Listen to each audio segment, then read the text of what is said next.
બાળકો આજે આપણે 13મા ચેપ્ટરમાં જે એડિશનલ એક્સરસાઇઝ આપે છે વધારાનું સ્વાધ્યાય એ ગણીએ છે, જેનો પહેલો દાખલો છે 13.23. આવત કોષ્ટકમાં મેગ્નેશિયમનું સરેરાશ દળ આપ્યું છે 24.312 U. સરેરાશ મૂલ્ય પૃથ્વી પરના તેના સમસ્થાનિકોના સાપેક્ષ કુદરતી પ્રમાણ પર આધારિત છે. આપણને ખબર છે કે સમસ્થાનિકોના મિશ્રણ સ્વરૂપે હોય. 3 સમસ્થાનિક અને એમના દળ આપણને આપી દીધા છે. એમ મેગ્નેશિયમ જે છે 24, 25 અને 26 આ 3 એના સમસ્થાનિક છે. એમાંથી 24 છે એનું કુદરતમાં જે દળ છે એ 78.99% આપ્યું છે. તો બાકીના 2 સમસ્થાનિકોનું પ્રમાણ તમારે નક્કી કરવાનું છે. જો અત્યાર સુધીના દાખલા જે ગણ્યા ને એ ઇઝી કેમ હતા? કારણ કે 2 જ સમસ્થાનિકોનું મિશ્રણ હતું. એટલે આપણે એકને x કહેતા હતા તો બીજાને 100 - x કહેતા હતા. તો આપણી પાસે જે સરેરાશ જેનું પરમાણુ દળ શોધવાનું સૂત્ર હતું અને આપણે સીધી ગણતરી કરી લેતા હતા. અહીંયા વસ્તુ એ છે કે અહીંયા આગળ આપણને ટોટલ 3 સમસ્થાનિક કીધા છે, એટલે આપણે ત્રણેયને ધ્યાનમાં લેવા પડશે. તો હવે મને જે માહિતી આપી છે એ માહિતી હું પહેલાં તો લખી લઉં. તો મને અહીંયા આગળ એમ કીધું છે કે જે mg છે એ mg 24 છે એનું દળનું પ્રમાણ આપી દીધું છે અને બાકીના 2ના શોધવાના છે. તો હું અત્યારે હાલ એવું ધારી લઉં છું કે ધારો કે આપણી પાસે 2 જે સમસ્થાનિક છે એમાં જે mg12 એક 24 છે જેની કિંમત આપણને આપી છે, તો 25 છે એનું જે પ્રમાણ છે એ પ્રમાણ આપણે x% ધારીએ. તો mg12 26 છે એનું પ્રમાણ જે છે એને હું y% ધારી લઉં. આપણે x અને y શોધવાના છે એ હંમેશા યાદ રાખો. અને ત્રીજું જે છે જે ઓલરેડી આપણને આપ્યું છે કયું 24, તો એનું જે પ્રમાણ છે હાલ હું એનું નામ ખાલી z આપી દઉં, જેની કિંમત આપણને ઓલરેડી ખબર છે કેટલી છે 78.99%. અને ઓલવેઝ આપણે જાણીએ છીએ કે ત્રણેયનું પ્રમાણ એટલે x, y, z ત્રણેયનો સરવાળો કરો તો હંમેશા કેટલો થાય 100% જ થાય. તો હવે જોજો અહીંયા આગળ આનો અર્થ એવો થયો કે હું આવું ના લખી શકું આને x પ્લસ અહીંયા આગળ y પ્લસ z જે છે એ zની કિંમત 78.99% છે ઇઝ ઇક્વલ ટુ 100. તો હું આને બરાબરની આ બાજુ લઈ જાઉં અને 100માંથી બાદ કરી દઉં તો y બરાબર અને xને પણ આ બાજુ લઈ જાઉં તો માઇનસ થઈ જશે. તો આપણો જે જવાબ છે આ રીતે લખી શકાય. તમે આને 100માંથી બાદ કરો તો કેટલા થશે 21.01 - x લખી શકાય. તો y જે છે એ y આટલા ટકા છે એવું પણ આપણે કહી શકીએ. આવું એટલે શોધ્યું કે જ્યારે આપણને જો x મળી જશે તો સીધી કિંમત અહીંયા મૂકું તો મને y મળી શકે. એટલે ત્રણેયનો સરવાળો 100 છે, જેમાંથી z ખબર હતો તો y આટલો હશે એવું આપણે જાણી શક્યા. હવે આપણા ઓરિજિનલ સૂત્ર પર જ જવાનું છે કે હવે આપણને જે મેગ્નેશિયમ કીધો છે તો mgનું જે પરમાણુ દળ છે એ પરમાણુ દળનું સૂત્ર શું હતું? તો જે બધા જે સમસ્થાનિકો હોય એ સમસ્થાનિકોનું દળ ગુણ્યા એનું પ્રમાણ ભાગ્યા ટોટલ, હે ને? તો અહીંયા આગળ હું લખી દઉં કે દરેકનું આપણે સીધી જ કિંમત મૂકતા જઈએ. તો પહેલાં અથવા આવી રીતે લખું કે mg24 છે એનું દળ ગુણ્યા એનું પ્રમાણ. mg24નું પ્રમાણ યાદ રાખો, z% નામ આપ્યું છે, ભૂલ ન થાય તો એને z લગથી ગુણીશું. પ્લસ એ જ રીતે mg25 છે એનું દળ એને કોનાથી ગુણવા પડશે x વડે. તો ત્રીજું જે છે mg26 એનું જે દળ છે એને કોનાથી ગુણવા પડશે y વડે. અને આખાના છેદમાં ટોટલ ટકા જે હોય એ 100 જ હોય એટલે ભાગ્યા 100. બસ હવે દરેકની કિંમત આપણે મૂકી દેવાની છે. તો જુઓ ઇઝ ઇક્વલ ટુ શું થશે? પહેલું 24 વાળાનું દળ શું આપ્યું છે મૂકતી વખતે ખાસ ધ્યાનમાં રાખજો 23.98504 અને એનું પ્રમાણ શું હતું 78.99%. બરાબર. અચ્છા, હવે એક વસ્તુ જુઓ તો આ પરમાણુ દળ પણ આપણને પહેલી લાઈનમાં આપ્યું છે 24.312. તો એ પણ હું લખી દઉં 24.312 ઇઝ ઇક્વલ ટુ આવું થશે. પ્લસ ચલો બીજું સ્ટેપ શું થશે? બીજું જે છે mg25 એનું દળ આપણને શું આપ્યું છે 24.98584 અને એનું પ્રમાણ x% આપણે ધાર્યું છે.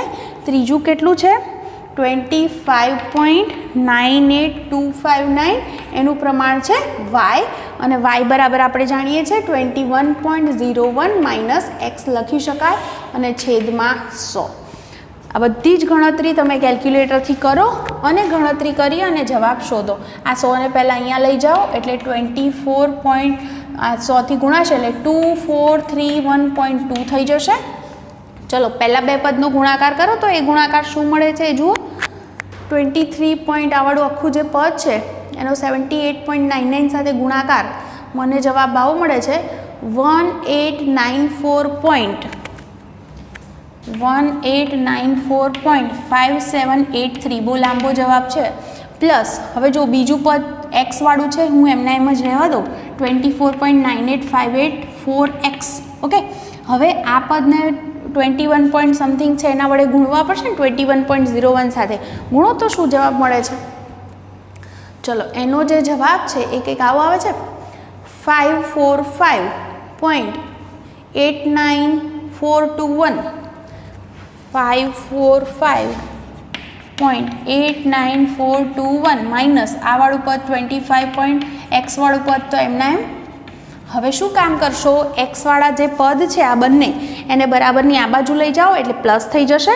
એટલે આ 25 પોઈન્ટ સમથિંગ છે એમાંથી આ બાદ કરી દેવાના અને આ બે પદ આ બાજુ છે તો પ્લસ થશે. આ વાળું પદ આ બાજુ આવી જશે અને એમાંથી એને માઇનસ કરી દેજો.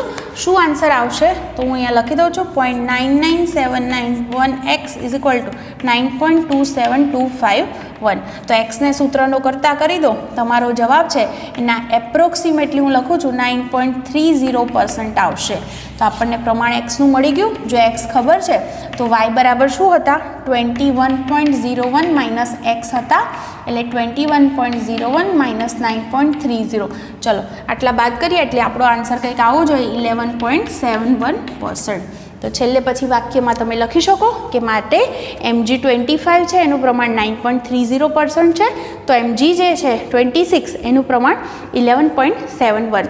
યાદ રાખજો આપણને 3 કિંમત આપી છે, ત્રણેયનો સરવાળો 100 થતો હોય તો આપણો જવાબ સાચો છે એમ કહી શકાય.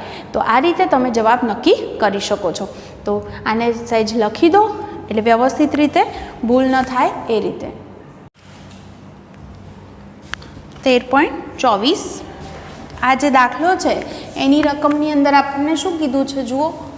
આગળ આપણે જે દળ ક્ષતિવાળા દાખલા જે ઉપયોગ કરીને ગણ્યું છે એ જ પ્રકારનો પ્રશ્ન આમ તો આપણને આપેલો છે અહીંયા આગળ, જેની અંદર એમ કે છે કે ન્યુક્લિયસમાંથી ન્યુટ્રોનને દૂર કરવા માટે જરૂરી ઉર્જાને ન્યુટ્રોન વિયોગ ઉર્જા તરીકે વ્યાખ્યાયિત કરવામાં આવે છે. તમને જે વિગતો આપી છે એના પરથી બે ન્યુક્લિયસ કીધા છે કેલ્શિયમ અને એલ્યુમિનિયમ, એના માટે ન્યુટ્રોન વિયોગ ઉર્જા શોધો. તમે એક વસ્તુ વિચારો, તમારે ન્યુટ્રોનને દૂર કરવો છે તો આપમેળે ન્યુટ્રોન એમાંથી બહાર આવી શકે નહીં, તો તમારે બહારથી ઉર્જા આપવી પડે. કેટલી ઉર્જા આપવી પડે તો જેટલી દળ ક્ષતિ થતી હોય, તમે ઓબ્વિયસ છે કે જ્યારે એમાંથી ન્યુટ્રોન છૂટો પડશે તો બે છૂટા પડ્યા ત્યારે દળ વધી ગયું, તો જેટલું દળ વધ્યું હશે એને સમતુલ્ય ઉર્જા તમારે આપવી પડશે. નોર્મલી આપણે એવું કરતા હોઈએ છીએ કે ક્યુ શોધવો હોય તો ડેલ્ટા mc², પ્રક્રિયકના દળમાંથી નિપજનું દળ બાદ કરી દઈએ છીએ અને એને સમતુલ્ય ઉર્જા ગણી દઈએ છીએ. વસ્તુ એની એ જ છે, તમે એ રીતે પણ ગણી શકો છો.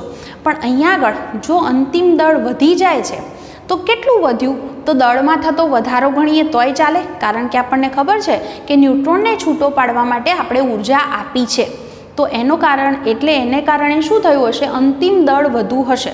તો જેટલું દળ વધ્યું છે એને સમતુલ્ય ઉર્જા એટલે ડેલ્ટા mc² થશે. તો અહીંયા તમે ઉલટું કરો તોય ચાલે. નિપજના દળમાંથી પ્રક્રિયકનું દળ બાદ કરી અને દળ ક્ષતિ શોધી કે દળમાં કેટલો વધારો થયો. અહીંયા ઘટાડો નથી થયો કેમ કે બહારથી જે ઉર્જા આપી છે એ દળમાં ફેરવાઈ છે માટે. તો આપણે એને એ રીતે પણ લખી શકીએ. તો જુઓ અગાઉના દાખલાની જેમ જ અહીંયા આગળ ગણતરી કરવાની છે, જેની અંદર પહેલી જે ગણતરી કીધી છે 2741, આમાંથી તમે વિચારો ન્યુટ્રોનનું ઉત્સર્જન થાય, ન્યુટ્રોન એટલે 0n1 લખાય તો નવું જે ન્યુક્લિયસ બનશે તો આ તો 20 ના 20 જ રહેશે અને અહીંયા આગળ શું થશે 40. બરાબર. તો આ પ્રક્રિયાની અંદર તો અહીંયા આગળ લખી શકીએ આપણે કે હવે દળમાં થતો વધારો તો એને આપણે ડેલ્ટા એમથી જ દર્શાવીએ. તો અહીંયા આગળ હું ઉલટું લખીશ કે પ્રક્રિયકનું જે દળ છે એટલે કોનું દળ Ca40નું દળ પ્લસ કોનું દળ ન્યુટ્રોનનું દળ, એમાંથી હું કોનું દળ બાદ કરી દઈશ કેલ્શિયમ 41નું. બરાબર. Into c². તમને થાય ઉલટું લખ્યું હોય તો ક્યુ માઇનસમાં આવે. એનો અર્થ એવો થયો કે એ પ્રક્રિયા ઉર્જા શોષક છે, એટલે કે એટલી ઉર્જા તમે આપી છે. એ રીતે પણ તમે લખી શકો છો, એ પણ સાચું જ છે. ચલો હવે આ બધાના જે દળ છે એ મૂકતા જઈએ. પહેલું છે 40, એનું દળ છે 39.962591 પ્લસ ન્યુટ્રોન છે, માસ ઓફ ન્યુટ્રોન આપણને આગળના પેજ પર શરૂઆતમાં જ આપી દીધું છે, જે છે 1.008665 માઇનસ 41 વાળાનું દળ શું આપ્યું છે 40.962278 અને ઇન્ટુ c². બરાબર. તો અહીંયા આગળ c² લેવાને બદલે આપણે સીધો જવાબ મેગા ઇલેક્ટ્રોન વોલ્ટમાં જોઈતો હોય તો કોના વડે ગુણવા પડશે? 931.5 મેગા ઇલેક્ટ્રોન વોલ્ટ. હે ને? સોરી, અહીંયા આગળ પહેલાં મેં ડેલ્ટા એમ જ લખ્યું છે, હાલ c² નથી ગુણવા. પહેલાં આપણે દળ ક્ષતિ જ શોધી રહ્યા છે. ઓકે, ચલો. તો ડેલ્ટા એમ બરાબર તમને જવાબ શેમાં મળશે? યુમાં મળશે. ચલો આટલાની ગણતરી કરો તો શું જવાબ મળે છે? તમારો જવાબ કંઈક આવો આવશે 0.008978. 0.008978 આટલો મળ્યો. બરાબર. તો લખી શકાય કે માટે ન્યુટ્રોન વિયોગ માટે કેટલી ઉર્જા જોઈએ? તો આ દળને સમતુલ્ય ઉર્જા, જરૂરી ઉર્જા એટલે કે ડેલ્ટા mc², એટલે કે શું લખાય 0.008978 અને એને કોનાથી ગુણી દેશો? 931.5 મેગા ઇલેક્ટ્રોન વોલ્ટ વડે. તો આટલી ઉર્જા જે છે એ ન્યુટ્રોનના વિયોગ માટે જોઈશે, જે તમારો આન્સર આવશે 8.363 મેગા ઇલેક્ટ્રોન વોલ્ટ. તો આ રીતે જવાબ મળી ગયો. તો આ રીતે પહેલો ક્વેશ્ચન સોલ્વ થઈ જશે. એ જ રીતે હવે બીની વાત કરીએ, જેની પ્રક્રિયામાં આપણને શું કહી દીધું છે કે આપણી પાસે એલ્યુમિનિયમ છે. કયો? 1327. આ પણ ન્યુટ્રોનનું ઉત્સર્જન કરે છે. ન્યુટ્રોનનું ઉત્સર્જન કરે એટલે નવો જે એલ્યુમિનિયમ બને, ક્રમાંક તો બદલાશે નહીં, દળાંક શું થઈ જશે? 26. હે ને? તો આ પ્રક્રિયામાં પણ કેટલું દળ વધ્યું હશે? તો પાછો આ જ રીતે દળમાં થતો વધારો ગણી દઈએ. તો દળમાં થતો વધારો ડેલ્ટા એમ શોધવો હોય તો શું કરશું આપણે કે એલ્યુમિનિયમ 26 છે એનું જે દળ હોય પ્લસ કોનું દળ? ન્યુટ્રોન. એમાંથી કોનું દળ બાદ કરશો? એલ્યુમિનિયમ 27નું. બધી કિંમતો છે તમારી પાસે, મૂકતા જાઓ. 26 વાળાનું દળ આપ્યું છે 25.986895, ન્યુટ્રોનનું દળ 1.008665 માઇનસ એમાંથી એલ્યુમિનિયમ 27નું દળ છે 26.981541. ચલો આટલાની પહેલાં ગણતરી કરો. દળ જે છે એ દળ તમને યુમાં મળશે. હે ને? શું જવાબ આવે છે જુઓ ને સહેજ. તમારી પાસે કેલ્ક્યુલેટર છે, એનો ઉપયોગ કરી અને જવાબ શોધો. તમારો જવાબ મળશે 0.014019. 0.014019. બરાબર. તો માટે લખી શકાય ન્યુટ્રોન વિયોગ માટે જરૂરી ઉર્જા, તો આ દળને સમતુલ્ય હશે તો એ ઉર્જા શું થશે? ડેલ્ટા mc², એટલે કે 0.014019 છે, એને કોનાથી ગુણવા પડશે? 931.5 મેગા ઇલેક્ટ્રોન વોલ્ટ વડે. તો આ જે ગુણાકાર છે એ ગુણાકારનો જવાબ શું મળે છે એ ચેક કરો પાછો. 13.06 મેગા ઇલેક્ટ્રોન વોલ્ટ. તો આ રીતે તમને જવાબ મળી જશે. તો જુઓ, આ દાખલો આપણે આ રીતે ગણી શકીએ. ઓકે, ખ્યાલ આવી ગયો હશે. હવે વાત કરશું 13.25 વિશે. ઓલરેડી આપણે આ રીતે ગણેલા જ છે એટલે તમને આ ઇઝીલી આવડતા જ હોય. હવે જુઓ 13.25ની અંદર આપણને શું કીધું છે? એમાં એમ કે છે કે એક સ્ત્રોત ફોસ્ફરસના 2 રેડિયો ન્યુક્લાઇડ છે એની વાત કરી દીધી છે. 32 અને 33 જે બંનેના અર્ધાયુ આપણને આપ્યા છે દિવસમાં. પ્રારંભમાં 10% ક્ષય P33માંથી આવે છે, તો એને 90% થવા માટે કેટલો સમય લાગશે? જુઓ, તમને બંનેના અર્ધાયુ આપ્યા છે એ પણ હું લખી રાખું. 1532 છે એનો અર્ધાયુ છે 14.3 દિવસ અને 1533 છે એનો અર્ધાયુ મને આપે છે 25.3 દિવસ. ઓકે, આટલી કિંમત મને આપી છે.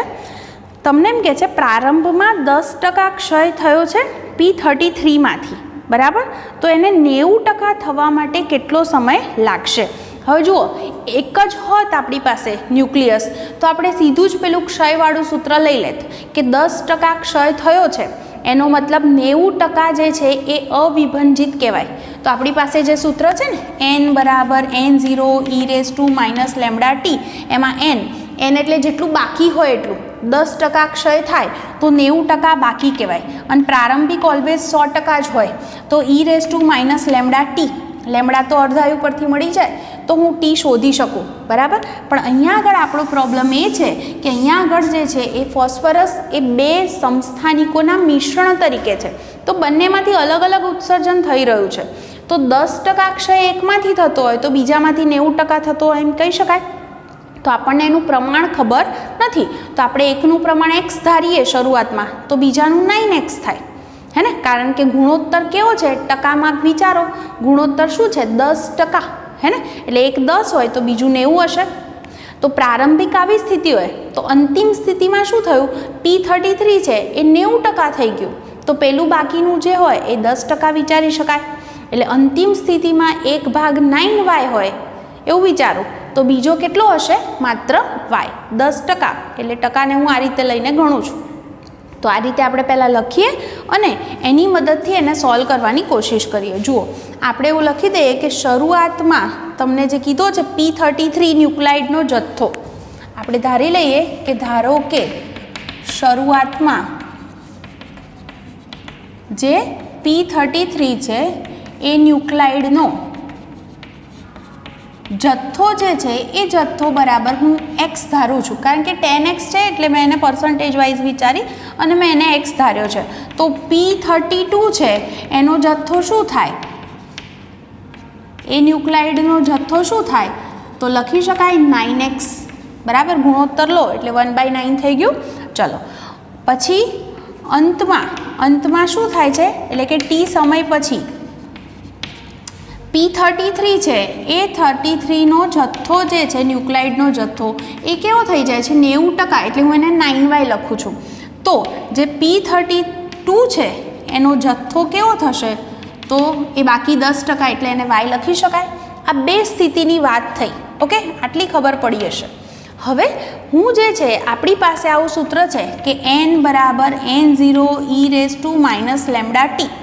આનો ઉપયોગ કરી અને સમીકરણ લખવા માંગુ છું, જ્યાં તમે જાણો છો કે n જે છે એ n કઈ કિંમત દર્શાવે છે? તો n એ આપણને શું દર્શાવે છે? તો અવિભંજિત ભાગ, હે ને. તો જો હું એમ કહું P32 માટે સમીકરણ લખું તો શું લખાય? એનો અવિભંજિત ભાગ શું છે? y છે. અને પ્રારંભિક શું હતો? 9x હતો. તો અહીંયા આગળ કિંમત મૂકી શકાય. એનો અર્ધાયુ તો આપણને ખબર છે. તો આ બધી બાબતોનો આપણે અહીંયા આગળ ઉપયોગ કરી શકીએ. તો જુઓ ને અહીંયા આગળ શું લખી શકાય? તો લખો અહીંયા આગળ કે P32 માટે હું સમીકરણ લખું તો શું લખાય? એનની કિંમત એટલે અંતિમ શું છે? y છે. પ્રારંભિક શું હતા? 32 માટે 9x હતા. e⁻લેમડા એટલે તમે જાણો છો 0.693/T1/2, હે ને. તો એનો જે T1/2 છે P32નો એ છે 14.3 દિવસ અને ઇન્ટુ ટી તો ખરા જ. આ ખ્યાલ આવ્યો સ્ટેપ? તો આવું મને એક સમીકરણ મળ્યું. કોના માટે મળ્યું છે? તો P32 માટે. એ જ રીતે P33 માટે લખું તો જુઓ, P33 માટે લખીએ તો એનો અંતિમ જથ્થો શું છે? 9y. પ્રારંભિક શું હતો? x, એટલે n0ની જગ્યાએ x લખવાના. e⁻લેમડા એટલે 0.693/T1/2, એનો અર્ધાયુ છે 25.3 દિવસ અને ગુણ્યા t. આ મને સમીકરણ નંબર 2 મળ્યું. હવે હું એક કામ કરું છું, આ બંને સમીકરણનો ગુણોત્તર લઉં છું. એટલે સમીકરણ 2 અને 1નો ગુણોત્તર લેતા તો જોઈએ આપણે ગુણોત્તર શું જવાબ મળે છે.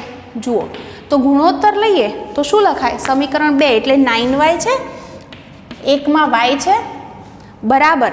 જુઓ અહીંયા આગળ જે x છે અહીંયા શું છે? 9x. ઉલટું ખાસ ધ્યાન રાખજો, 2/1 મેં કર્યું અત્યારે. પછી eની ઘાત જે છે સમીકરણ 2માં શું છે? e⁻ શું છે? 0.693/25.3t. તો અહીંયા આગળ શું છે? ઈની ઘાત કેવી છે -0.693 અપોન 14.3 ઇન્ટુ ટી. ઓકે, ચલો હવે સાદુરૂપ આપીએ તો y અને y કેન્સલ, x અને x કેન્સલ, આ 9 ને અહીંયા લઈ જાઓ તો 81 થઈ જાય, બરાબર. અને અહીંયા આગળ હું એક કામ કરી શકું કે અહીંયા આગળ જે છેદમાં છે પદ એને આપણે અંશમાં લઈ જઈએ અથવા તો અંશવાળું પદ છેદમાં લઈ આવીએ, કોઈ પણ એક પ્રક્રિયા કરી શકીએ તો ઈ જે છે એ ઈની ઘાતનો સરવાળો થઈ જાય. ચલો હું એક કામ કરું, જો છેદવાળું પદ અંશમાં લઈ જાઉં તો, અથવા ઉલટાવાનું જ છે પછી તો હું છેદમાં જ લાવું છું, તો ઈની જે ઘાત છે એમાં માઇનસ જુઓ 0.693 અને ટી કોમન નીકળી જશે બંનેમાંથી. છેદમાં શું થશે તો અહીંયા આગળ શું વધ્યું છે આપણી પાસે 1/14.3 વધ્યા છે. આ ઘાત નીચે આવે તો પ્લસ થઈ જાય, માઇનસ પછી નથી કોમન કાઢવા. આ ઘાત નીચે આવે એટલે પ્લસ થઈ જાય, એટલે અહીંયા આગળથી શું વધ્યું હોય અપોન પ્લસમાં 25.3 વધ્યા હશે. આ પદ ખબર પડી હશે, માત્ર હું આ પદને છેદમાં લઈ આવું છું અને ઘાતમાંથી આટલું મેં કોમન કાઢી અને સાદુરૂપ આપ્યું છે. તો આવું થશે 81 આવું થયું 0.693 ટી. અને આ પદ છે એમાં છેદમાં તો ગુણાકાર થશે, શું થશે 14.3 ગુણ્યા 25.3 અને અંશમાં અહીંયા આગળ બાદબાકી થશે ને -25.3 પ્લસ 14.3 એટલે -11 થયા. તો આવો જવાબ મને મળ્યો. હવે એક કામ કરીએ, આ વાળું પદ અહીંયા લઈ જઈએ, સોરી ઉપર લઈ જઈએ તો ઘાત પ્લસ લખાઈ જશે. તો શું થશે સાદુરૂપ 81 આખું ઉપર લઈ જાઉં છું એટલે ઘાત પ્લસ થઈ જશે, શું થઈ જશે થોડું નીચે લખીએ આપણે એને આખું પદ ઉપર ગયું એટલે 11 × 0.693 ટી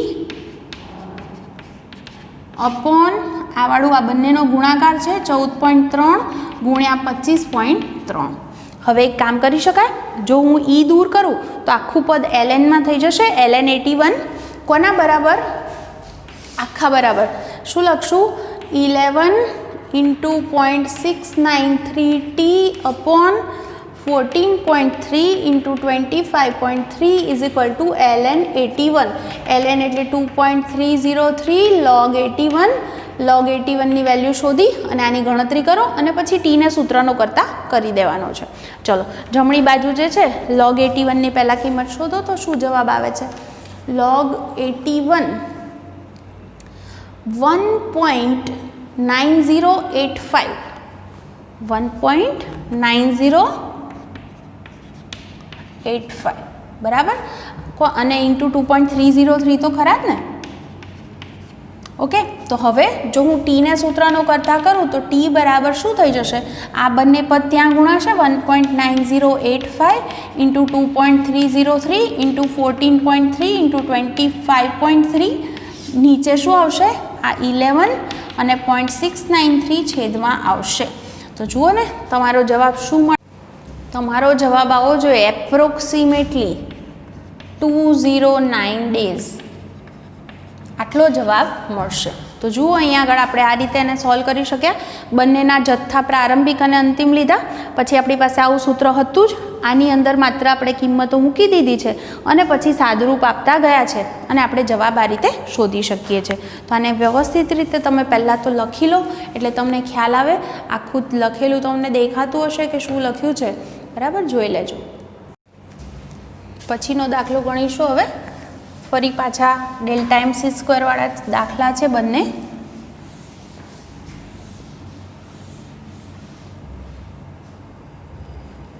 ઓકે, જુઓ શું કહે છે આપણને દાખલો. કેટલાક સંજોગોમાં ન્યુક્લિયસ આલ્ફા કણ કરતાં વધુ દળના કણના ઉત્સર્જનથી ક્ષય પામે છે.